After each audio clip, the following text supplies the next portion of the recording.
제가 소개드리겠습니다. 올여름 유례없는 역대급 폭염을 마친 쪽집게 기상학자 김해동 교수님이십니다. 안녕하세요. 예, 안녕하세요. 안녕하십니까. 안녕하세요. 예. 오늘 마침 눈이 와서 지금 그 얘기를 하고 있었는데 어떻게 또 성함이 김해동 교수님이시네요. 예, 이게 오늘 참 기가 막히네. 타이밍이 안 그래도 날이 추우면 예, 추운 예. 겨울에는 빨리 해동인데 해동이 이게 예. 겨울에 딱 성함이 예. 아니 얘기를 들어보니까 이제 저 오늘 이게 첫눈이 왔는데 요것도 좀 정확하게 얘기를 하셨다고 그래요 교수님이. 오늘 아침 기록적인 폭설이 나무와 건물 위를 하얗게 뒤덮어버린 가운데 한 남성이 도로 끝자락에서 스키를 타고 가는 모습이 보입니다.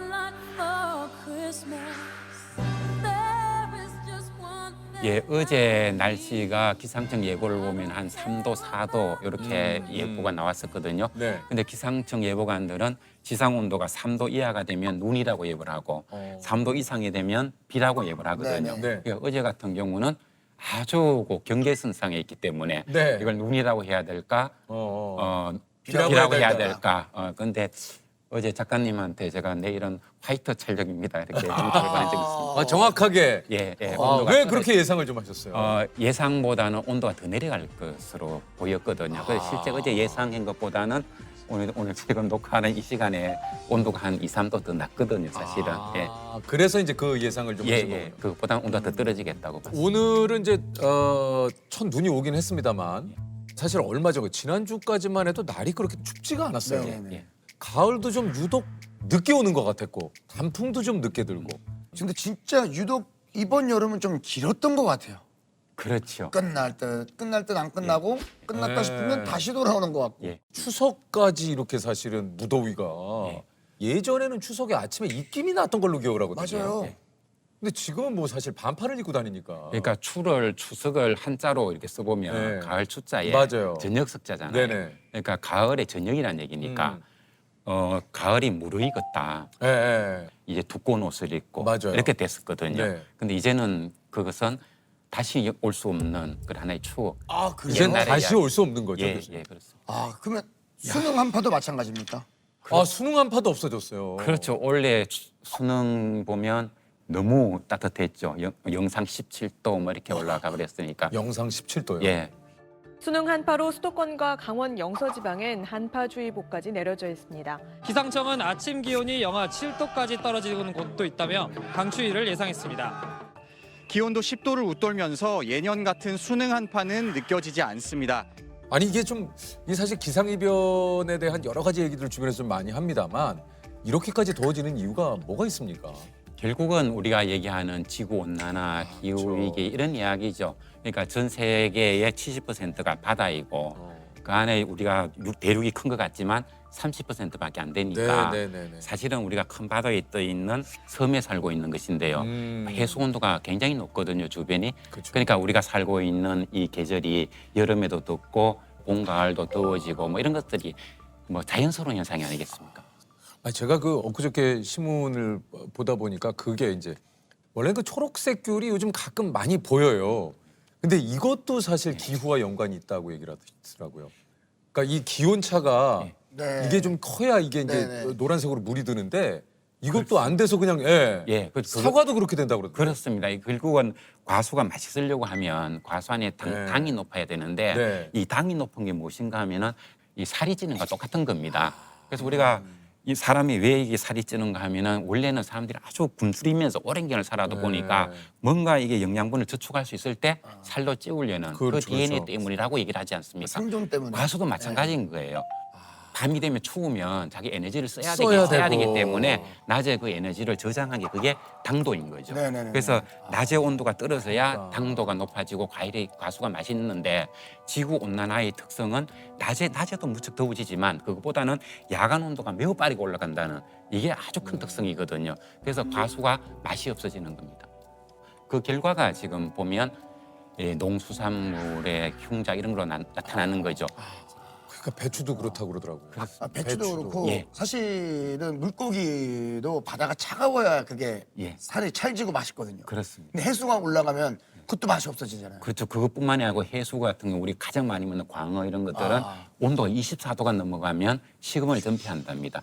우리도 이게 더위를 먹으면은 못 먹잖아요. 예. 그래서 24도가 넘어가면 벌써 이게 먹이를 못 먹게 되고 26도가 넘어가기 시작하면 병이 나타나기 시작하고 그래서 원래 광어 같은 경우도 많이 폐사를 네. 한 거죠. 지금 아까 그 교수님이 얘기하신 대로 특히 올 그 가을 여름이 이게 뭔가 체감적으로 느끼게 야 이거 진짜 지구 온난화가 좀 심해졌구나 예. 라는 게 좀 느껴지는 해도 이기도 했거든요. 사실은 사람들이 잘 기억은 못하겠지만 작년에도 11월 중순까지 29도 더위까지 있었고요. 아, 그랬었나요? 그렇습니다. 아, 그래요? 그러다가 갑자기 한 30도 온도 뚝 떨어지면서 영하로 내려갔었거든요. 이게 이제 기후 위기 이 시대의 기상의 특성이다. 이런 것을 돌변성이라고 이야기합니다. 돌변한다. 그래서 작년입니까? 2023년 같은 경우에 네네. 이탈리아 같은 경우에는 8월 달에 35도, 37도 더위가 시작되다가 그 다음날 갑자기 영하로 떨어지면서 폭설이 내린 적도 있습니다. 이탈리아에서요. 예, 그런 식으로 변하는 그래서 거죠. 영화 같이. 예, 그리고 미국의 덴버시는 아주 유명합니다. 폭염특보가 내렸다가 그 다음날 영하 5도 이렇게 내려가면서 그냥 우리가 걷지도 못할 정도의 폭설이 쏟아지고 이런 현상들이 나타나는 거죠. 그래서 기후위기 시대에는 얼마나 추워졌다, 얼마나 더워졌다 이것보다는 이 변동성이 얼마나 커지는가 이게 가장 핵심이라는 걸 보면 됩니다. 그래서 금년 겨울 같은 경우도 네. 온도가 높았다가 갑자기 뚝 떨어졌다가 다시 온도가 훅 올라갔다가 뚝 떨어졌다 이런 것들이 되풀이될 것으로 생각합니다. 그러니까 이게 기후 위기의 어떤 증거라는 하나의 얘기예요. 증거입니다. 예. 꽃이 폈잖아요. 예, 봄꽃이. 철쭉 같은 게 막 철쭉이 막 피고. 예. 그리고 지금 뱀 깨구리가 나오고 그래서 어떤 분들은 뭐 기후 위기에 우리가 대응할 수 있는 시기가 7년밖에 안 남았다든가 이런 얘기를 하는데 사실은 우리 기상학자들이 볼 땐 이미 우리는 기후 위기에 되돌릴 수 없는 그런 상황이 이미 뛰어들었다. 예, 그래 그런 증거를 대라고 한다면 얼마든지 될 수 있을 정도의 그 정도입니다. 예, 그게 전 세계적으로 그렇고 외에서 발생하고 있는 놀라운 기상 현상이 우리나라에도 거의 똑같이 발생을 하고 있습니다. 교수님 올해 또 이게 폭염 전망을 하셔가지고 또 이제 쪽집게다 이런 얘기를 들으셨는데 네. 지금 또 올겨울 영하 18도의 역대급 한파가 올 거다 예측을 또 하셨다고 그래요. 예. 아니 근데 이게 이제 얼마 전에 기상청에서는 올겨울이 평년보다 따뜻할 거다 예. 이런 예상을 좀 했는데 예. 이게 좀 교수님과는 좀 의견이 조금 좀 차이가 있는 거 아닙니까? 예, 그 정보를 잘 읽어야 되는데요. 예, 네. 제가 사실 문어도 아니고 점쟁이도 아니고 사실 저는 데이터를 딱 놓지 않으면 이 전망을 할 수 없는 그런 사람인데 올 겨울이 많이 추울 것이라는 그런 패턴들이 이미 많이 나오고 있었기 때문에 그걸 제가 얘기를 한 것이고요. 근데 이 평균이라고 하는 것은 온도가 높았다가 떨어졌다 이렇게 하면 두 개를 더해서 나누면 평균이 되는 것이고 그보다 조금 더 따뜻하면 이렇게 올라갈 수 있는 거죠. 근데 그것이 실제적으로 그러면 한파가 안 온다는 얘기냐? 그건 아니고요. 올 겨울 온도는 변동폭이 많이 클 것이다. 그래서 지금 우리가 겪고 있듯이 온도가 쭉 올라갔다가 또 푹 떨어졌다가 이렇게 될 가능성이 있고요. 그렇게 되면 우리가 온도가 계속해서 추우면 적응이 되죠. 옷도 입게 되고 우리 몸이 적응이 되는데 우리가 온도계를 보고 이건 평균이니까 춥다면 안 되겠네 이렇게 말할 수가 없잖아요. 추우면 춥다고 얘기하는 거고 더우면 덥다고 얘기해야 되니까 네. 그렇게 보면 그렇게 따뜻한 더위다 따뜻함이 계속 이어지는 이런 겨울은 아닐 것이다. 아닐 것이다. 예. 교수님도 사실 말에 책임을 지셔야 되니까 예. 이야기가 굉장히 좀 어쩔 수 없어요. 예. 어쩔 수 없어요. 맞아요. 왜냐면 교수님 네. 아까 얘기했죠. 교수님 무슨 뭐 쪽집게 도사님도 아니에요, 아니고 아니에요. 그건 알 수가 없어.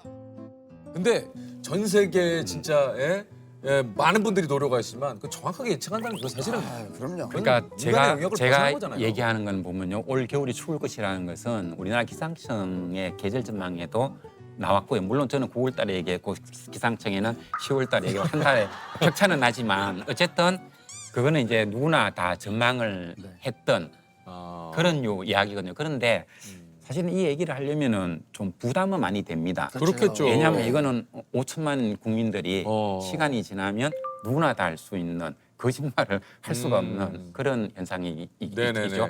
그래서 저도 이 꼭다문에 가만히 있으면 비난을 받지 않는데 그 얘기를 했다가 맞지 않으면 큰 문제가 될 수가 있고 그렇죠, 그렇죠. 또 이런 얘기를 하면 대비를 하시니까. 해야 되고 그렇죠. 그리고 그게 큰 비용이 들어가는데 그게 어긋나면 그렇죠. 부담이 클 수가 있지요. 네네. 근데 제가 잘 맞췄다 해가지고 뭐 누가 저에게 큰 칭찬을 하는 것도 아니고 돈을 교수님 욕만 입장에서는 그러니까 욕만 사실상 먹어 교수님. 아, 예. 못 맞추면 욕만 먹지 또 맞췄다고 칭찬도 안 해. 그 유일한 혜택이라는 게 유퀴즈에 나오는 점에서 예. 하루에 어떤 기상의 변화는 우리 사모님이 더 잘 맞추신다고 그러는데요. 그런 예측은 더 좀 촉이 좀 네. 있으신 것 같으세요? 근데 남편이 좀 이렇게 그 기반 데이터에 기반해서만 얘기를 하고 그게 아닐 때는 뭔가 좀 이렇게 불안해 하더라고요. 네. 근데 누가 봐도 하늘이 컴컴하고 눅눅하고 그래서 비가 오는데 남편은 이렇게 이런 기상도는 아직 안 떴다. 그래서 저는 이제 그 말 안 듣고 그냥 우산 들고 나가거든요. 그러면 한 1분 걸으면 비가 옵니다. 네. 그러니까 누가 봐도 비가 올 것 같은데 그런 데이터는 오늘 없다. 예. 제가 대학원 다닐 때 과외를 많이 했었는데 소위 말하는 쪽집게 과외였던 것 같습니다. 한 25개 정도 이렇게 찍어주면 그중에 한 23개 정도는 거의 뭐 그대로 나왔던 것 같습니다. 제가 한강 작가의 소년이 온다라는 책을 읽었는데 아내에게 얘기를 하기를 한강 작가는 분명히 노벨 문학상을 받을 것이다 라고 얘기를 했었습니다. 그건 저도 맞췄거든요. 제가 국문과 출신이라서 그래서 아마 저한테 좀 힌트를 얻어서 맞췄다고 얘기하는 게 아닌가 저는 그렇게 생각하고 있습니다. 예측을 한번 해보라 이렇게 얘기를 한다면 12월 셋째, 넷째 주 정도가 되면 영하 5도 이하로 떨어지는 겨울다운 겨울이 오겠습니다만 그때 좀 찬 공기가 내려오고 화이트 크리스마스가 될 가능성도 있다 이렇게 전망을 해보고 싶습니다. 아니 어쨌든 세계 각계 전문가들이 이제 올해 인류 최대 위험 요소로 기후 변화 이런 얘기를 좀 했다고 하는데 10년간 기후 변화로 인한 경제적 손실이 2,700조. 2,700조. 뭐예요? 와, 지구촌 곳곳에서 일어나는 예. 일이에요. 이런 기상 변화와 기후 변화가 뭔가 인간이 예측할 수 없는 극단의 어떤 상황. 갑자기 덥거나 갑자기 춥거나 비가 갑자기 폭우가 내리거나 우리나라도 요즘 사실 이제 그 장마철에 갑자기 막 폭우가 내리잖아요. 가장 큰 저에게 우리나라 기후위기 오는 것 중에 무엇이 가장 겁이 납니까? 그리고 무엇이 가장 먼저 닥칠까 이런 얘기를 한다면 아까 태풍 얘기도 하셨는데 네. 그 슈퍼 태풍 이야기를 그러니까요. 하거든요.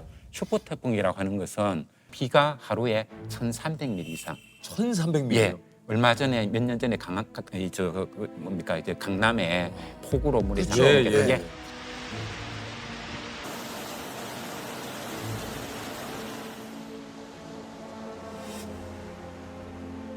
그게 예, 그게 예. 340mm거든요. 거의 그거야 4배네요. 4배 정도의 비가 오는 게 슈퍼 태풍입니다. 이걸 기후학자들에게 우리나라에도 슈퍼 태풍이 올까요? 그러면 2030년 전에는 오지 않을까 이런 얘기를 했거든요.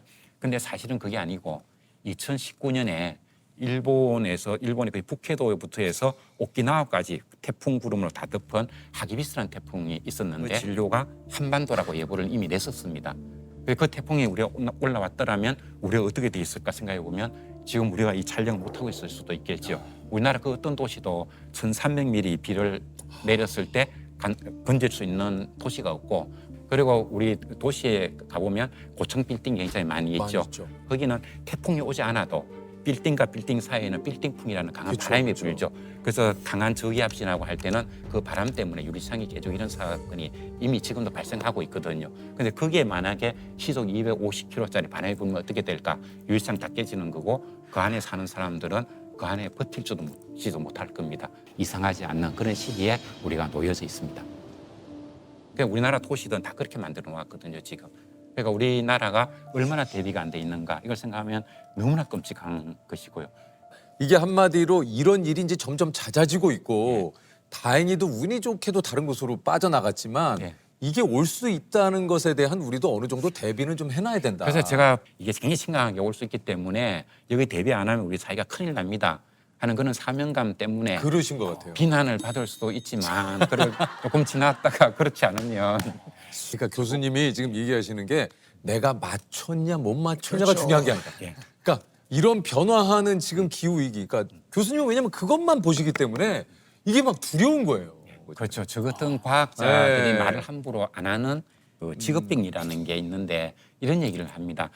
LA에 지진이 발생할 확률이 한 10%가 되더라.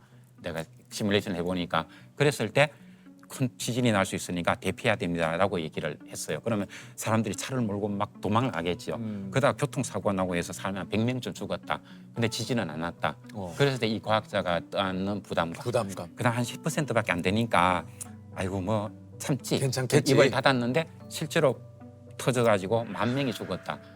그렇게 예상이 될 때 이 과학자는 어떤 말을 해야 되느냐는 이제 고민을 하게 되는데 이게 진짜 연구하시는 박사님들의 이 참 또 고충이 지금 이 얘기를 들으니까 확 느껴지네요. 2018년에 7월 초에 엄청난 폭염이 온다는 얘기를 자신 있게 한 사람은 제가 알기로는 없었던 것으로 생각이 됩니다. 전국에 폭염이 계속되면서 온열 질환자 수가 1,000명을 넘어섰고 사망자도 10명이나 발생했습니다. 지금부터 다가오는 폭염은 사람을 죽이는 살인적 폭염이기 때문에 여름은 더워야 하는 얘기는 이제부터는 더 이상 해서는 안 됩니다라는 얘기를 명확하게 얘기를 했습니다. 그것이 계기가 되어서 국회에서 폭염도 자연재해의 한 항목으로 들어가는 데 제가 일조를 했다고 생각하고 있고 저도 그런 얘기를 하고 나면 이것이 혹시 맞지 않으면 어떨까 해서 노심초사하기도 하고 항상 긴장을 하기도 하고 그런 생활을 보냅니다. 그럼에도 불구하고 우리가 그것을 대비를 했을 때는 피해를 훨씬 줄일 수가 있기 때문에 여기에 대비를 시켜야 된다는 그런 좀 학자로서의 어떤 사명감이랄까 그것이 있기 때문에 앞으로도 내 전망이 잘 맞을까 혹은 틀릴까 여기에 연연하지 않고 계속 얘기를 할 생각입니다.